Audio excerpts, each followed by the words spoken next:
This is a test of the National Emergency Alert System. This system was developed by broadcasting cable operators in cooperation with the Federal Emergency Management Agency, the Federal Communications Commission, and local authorities to keep you informed in the event of an emergency.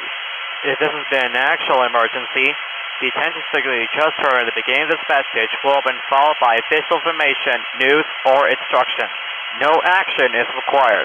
This concludes this test of the National Emergency Alert System.